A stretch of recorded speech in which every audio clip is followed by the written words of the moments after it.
तर आज आपण या व्हिडिओमध्ये हे बघणार आहोत की आपण महाराष्ट्रामध्ये एकूण किती गव्हर्नमेंट मेडिकल कॉलेज आहेत, म्हणजे गव्हर्नमेंट नर्सिंगचे मेडिकल कॉलेज आहेत ज्याच्यामध्ये की आपण बीएससी नर्सिंग करू शकतो।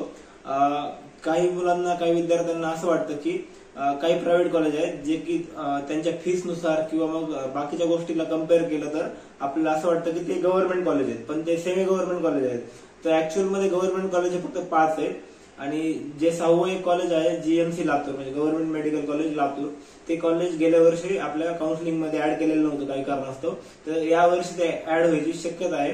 तर ते 6 कॉलेज कोणते आहेत ते आपण जाणून घेऊया आणि एकूण सीट्स किती आहेत आणि कोणत्या कास्टसाठी रिझर्व किती सीट आहेत हे आपण या व्हिडिओमध्ये बघणार आहोत। तर 6 कॉलेज कोणते आहेत ते, पहिलं GMC Mumbai government medical college, दुसरं बीजे नर्सिंग पुणे, थर्ड कॉलेज आहे जीएमसी नागपूर, फोर्थ कॉलेज आहे जीएमसी छत्रपती संभाजीनगर औरंगाबाद, 5वं कॉलेज आहे जीएमसी नांदेड आणि 6वं कॉलेज आहे जीएमसी लातूर, जे की लास्ट इयरला काउन्सिलिंग मध्ये ऍड नव्हतं, या वर्षी होऊ शकतं।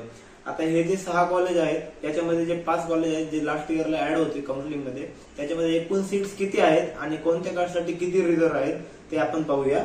तर एकूण सीट आहेत जे बीएससी नर्सिंगचा इंटेक आहे 5 कॉलेजचा, तो लास्ट इयरला 250 इतक्या सीट्स होत्या। तर याच्यामध्ये ओपन मध्ये आता एससी कॅटेगरी मध्ये पण ओपन म्हणजे जनरल, फिजिकल हँडिकॅप आणि वुमन अशा कॅटेगरी आहेत प्रत्येक कास्ट मध्ये, त्याच्या आपण सीट्स बघूया। तर एससी कॅटेगरी मध्ये जनरल साठी 22 सीट्स होत्या, वुमन साठी 10 होत्या आणि 1 पीडब्ल्यूडी साठी। एसटी कॅटेगरी मध्ये जनरल साठी 11, गर्ल्स साठी, वुमन साठी 5 आणि पीडब्ल्यूडी साठी 1। बीजे कॅटेगरी मध्ये जनरल साठी 4 सीट होत्या, वुमन साठी 2 होत्या आणि फिजिकल हँडिकॅप साठी सीट्स नव्हती। फोर्थ कॅटेगरी आहे एनटी1 साठी जनरल साठी 4 आणि वुमन साठी 2, फिजिकल हँडिकॅप साठी सीट नव्हती। एनटी2 मध्ये जनरल साठी 6 होत्या आणि वुमन साठी 2 सीट्स। एनटी3 म्हणजे एनटीडी मध्ये फिजिकल हँडिकॅप साठी सीट नव्हती, जनरल साठी 4 आणि वुमन साठी 1, अशा टोटल 5 सीट होत्या। ओबीसी मध्ये जनरल साठी 30, वुमन साठी 15 म्हणजे 15, पीडब्ल्यूडी साठी 1 आणि ऑर्फन साठी 1 सीट होती। एससीबीसी मध्ये जनरल कॅटेगरी मध्ये 16 सीट होत्या, वुमन साठी 8 सीट होत्या, पीडब्ल्यूडी साठी 1 सीट होती।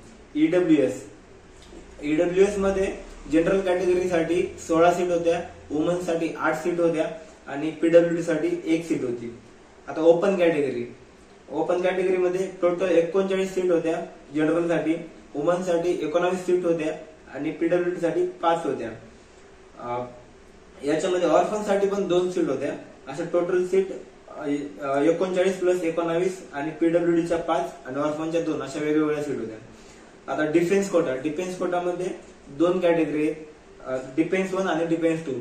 डिफेन्स 1 मध्ये ओपन कॅटेगरी साठी 4 आणि वुमन साठी 1 आणि डिफेन्स 2 मध्ये ओपन कॅटेगरी साठी म्हणजे जनरल साठी 3 आणि वुमन साठी 2, अशा 5 म्हणून एकूण 10 सीट होत्या। तर ह्या आहेत सीट्स मित्रांनो।